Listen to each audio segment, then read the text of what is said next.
Hi everyone, this is Nia and today I'm going to be painting white hens and their chicks. I'm going to be painting them in this illustrative style, so let's begin by breaking it down into simpler shapes. What I'm sketching out right now are the separate areas which I will divide the painting into. The first thing that I usually paint is either the head or the wings, and I also leave out space for the beak, wattle, and also the comb, which is why initially you'll see that the head was kind of hollow. Hopefully from this first sketch you can see the division in the areas, so let me start again. I like to paint the head and the neck first, and then I'm going to follow it up with the wings, chest area, the legs, then the tail.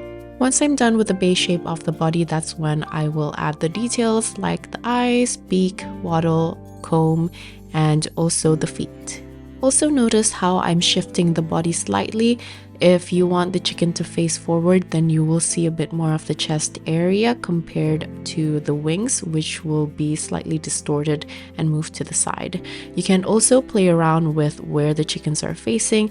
Like this one, the chicken is looking for food on the ground, and this will also apply to the chicks as well. For the chicks facing sideways, I like to basically draw out half a circle facing diagonally as the guideline and then add on the tail, the body, and also the head. Or you can use the half circle as guide for the wings and then you separately add the heads, the tail, and the rest of the body. If the chicks or the hens are facing forward, as you can see, I also like to add a bit of texture to the chest just to indicate that it's facing forward.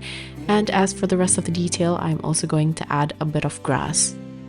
You can basically paint this on freehand, and I also did that, but it's much easier to sketch it out first very lightly. This way you have more control over where the chickens are facing, the positions, and how the different elements interact with each other. The main difficulty that I had while painting it freehand was basically the spacing. So here I'm going to show you a way to get around that but still make the painting or the base painting look fairly loose. If you sketch out what I showed you earlier very lightly, the paint on top will hopefully cover up most of the pencil sketch. This will also help you paint a bit more loosely. As a suggestion, I would recommend for you to try practicing the drawing section on a scrap piece of paper. This way you can be a bit more heavy-handed on your lines and you can erase a lot and just try to get used to the shapes first. Once you get used to the shapes, that's when you can sketch easily and very lightly, and the erasing will be a very bare minimum just to change up the positions. This way you won't risk the paper getting damaged. To sketch lightly, it's much easier if you change how you grip your pencil. So if you notice in the beginning of the video, I'm gripping my pencil a bit more forward with a bit more tension. And this way I can put more pressure to the tip of the pencil. Whereas now I'm holding my pencil at the back and there's less tension on my grip. This is why I can draw a bit more loosely and lightly since there's less pressure to the tip. In terms of the composition, I tried to divide up the space in a zigzag way, and I left out the top left and the bottom right last, and I will paint on the hands according to the rest of the space that I have.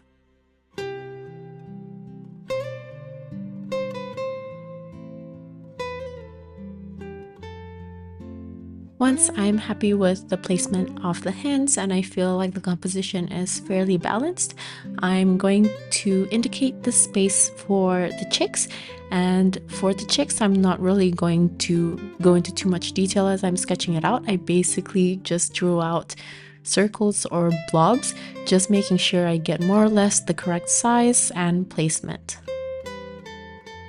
For the colors, I'm going to be using Terre Verte by Holbein, New Gamboge by Daniel Smith, Sepia by Holbein, Winsor Red by Winsor Newton, Paint Bluish by Schincke, Cobalt Blue Hue by Holbein, Gray of Gray by Holbein.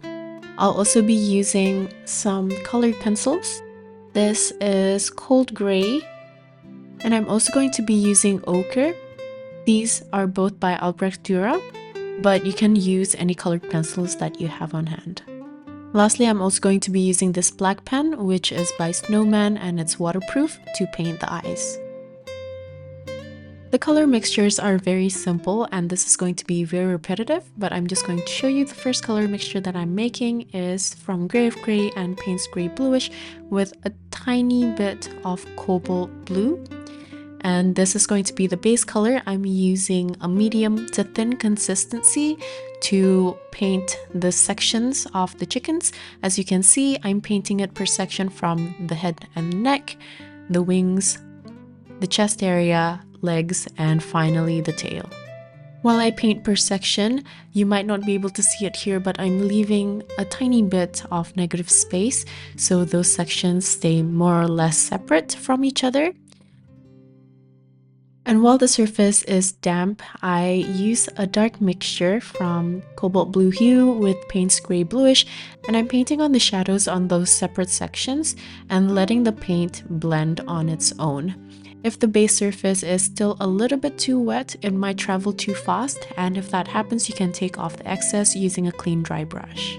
So that's basically it for this step. I'm just going to do the same thing for the rest of the hens. As you can see, I'm still painting in sections for the base color of the hens. Then I'm going to follow this up by using the darker mixture and painting it in front of the neck and at the bottom to separate the legs and the chest, below the wings. Sometimes I also like to paint the tip of the tail, but if I feel like the tail looks fluffy enough, I won't add more to it. So everything is about balance between the whole shape of the hen as well. By the way, you can also experiment with different colors. I've tried using buff titanium as my base color and using sepia for the darker brown, and it also looks really nice and cute. But for this composition, I want to make mine simpler by using one color for the hen and one color for the chicks. This way you don't have to worry about the color mixing and you can just use this as practice to get used to the technique. And once you're happy and comfortable using this technique, you can start to create your own composition using different colors. By the way, this type of loose painting will also look great on its own, so you don't have to actually outline it once you finish the whole painting and have a nice loose painting instead. But at that time when I was painting this, I felt like doing something more fun and illustrative and something a bit more cutesy, which is why I ended up adding the outlines.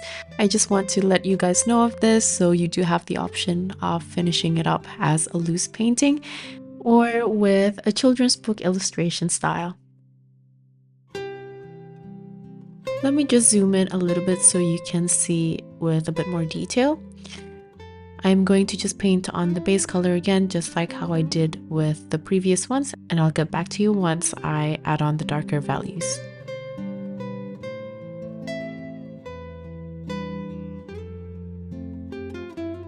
Hopefully you can see that the base color itself is not puddling wet, so the surface should just be a little bit damp.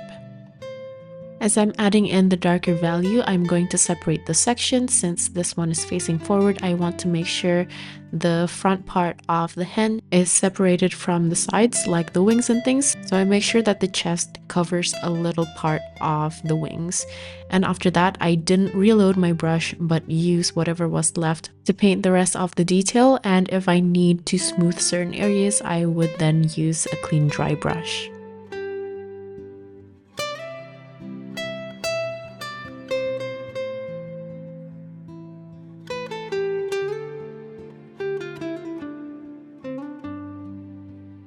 If you ever feel that the load on your brush is a little bit too dark or a bit too concentrated, you can always take the excess off by dabbing your brush on tissue, then use whatever is left on your brush to paint the rest of the details. Next, I'm going to paint the comb and the wattle of the hens. I use a mix of Winsor Red with a little bit of sepia just to mute the red slightly so it's not overly bright, and I also switched to my smaller brush. The shape of the comb and wattle can vary between different hens, but for mine, I just paint it as if it's sort of combed backwards towards the back of the head, and also at the same time, I try to vary the length. In terms of the wattle, I try to separate them into two shapes, and I try to leave a little bit of negative space in between. The shapes that I'm trying to make for the wattles are sort of like teardrop shapes, and depending on where the hens or the chickens are facing, the wattle might overlap one another. This is why I add that bit of negative space to separate those shapes.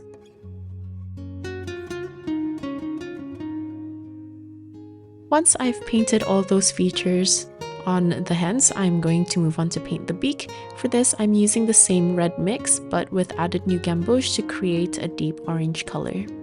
To paint on the beak, just like how I painted the comb and the wattle, I use a very light brush load, so it's much easier to control how much paint is flowing out of my brush. And in terms of the shape, it's just a rectangular shape that I'm painting on. After that, I'm going to complete the face by adding a black dot for the eyes. Next, I'm going to paint on the legs or the feet. I used the orange mixture from earlier, but this time I darken it by adding a bit of sepia. Again, I'm painting it with a light brush load, so it's easier to control the flow of the paint.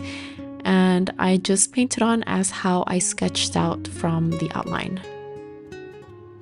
To paint on the feet, I'm not going to paint on too much detail. I just want to make sure that all the little fingers are facing the correct direction and the shape makes sense and connects with the body of the chickens.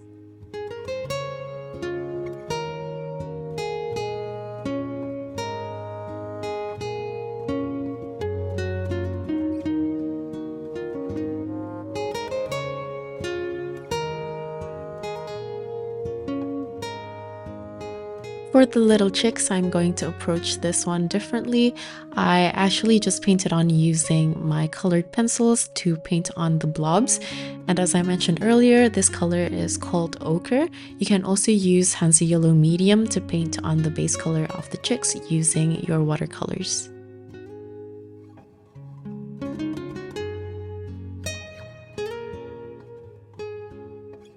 Because this is a watercolor pencil, I'm just going to wet my brush to smudge the rest of the color and create the rest of the shape for the chicks. This way I won't have the colored pencil texture, but instead everything will be nice and smooth. This is why you can also do this with your normal watercolors. From trying on this technique though, I feel like I have better control because the paint doesn't flow out of my brush really quickly. Instead, I get to smudge it and move the rest of the pigment around very slowly, especially for smaller areas. And once I'm done, I make sure everything's completely dry and erase any pencil marks which are still showing. Then I'm going to use the muted orange mix to paint the beak of the chicks. And just like the hens, I just created a rectangular shape with a really dry brush load. Once I'm done, I do want to make sure that the beak is completely dry so I don't accidentally smudge it on the face of the chicks, and then finish up the face by painting on dots using my black pen. At the moment, the chicks looks a little bit too flat for my liking, so I ended up layering a bit of new gamboge to just paint on a little bit of detail, especially for the chest area, the wings, and the tail.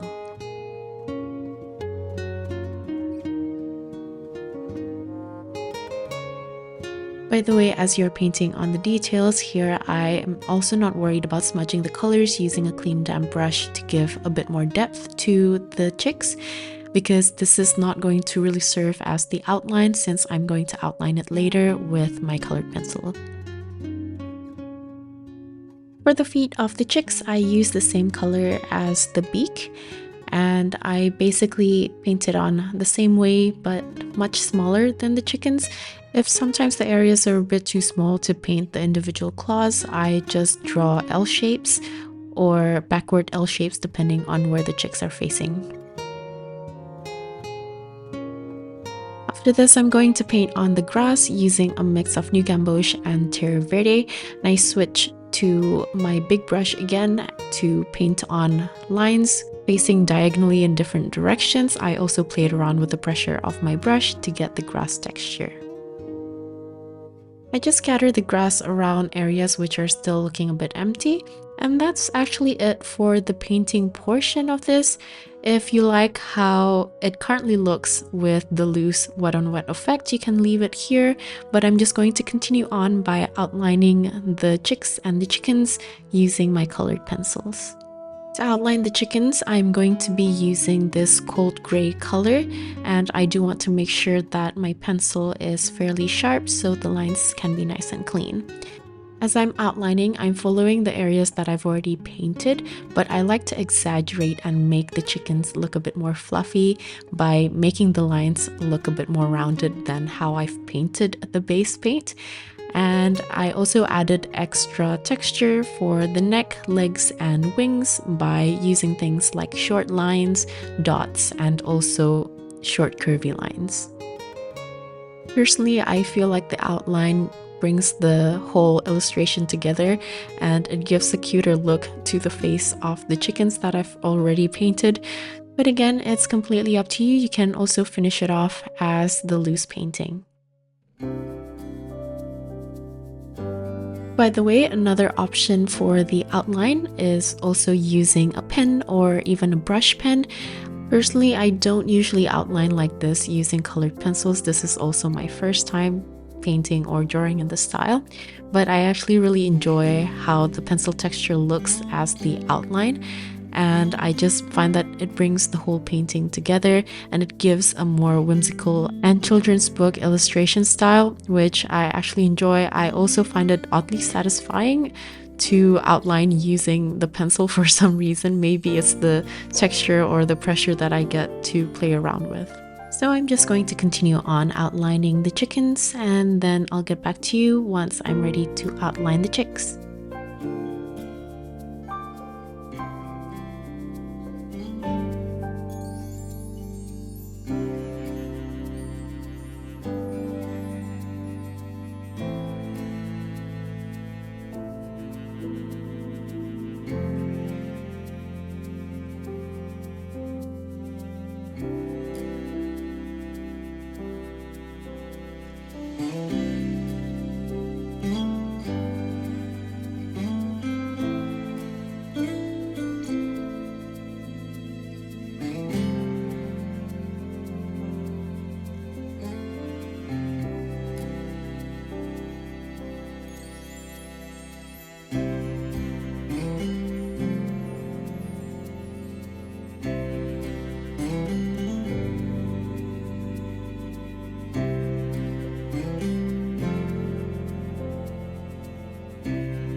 Once I'm done outlining the hens, I'm going to outline the rest of the chicks using ochre, which is the same color as the base of the chicks, but since I already smudged the color using my wet brush, the color is much lighter than the actual colored pencil itself. So I'm just going to outline this the same way as how I've outlined the hens.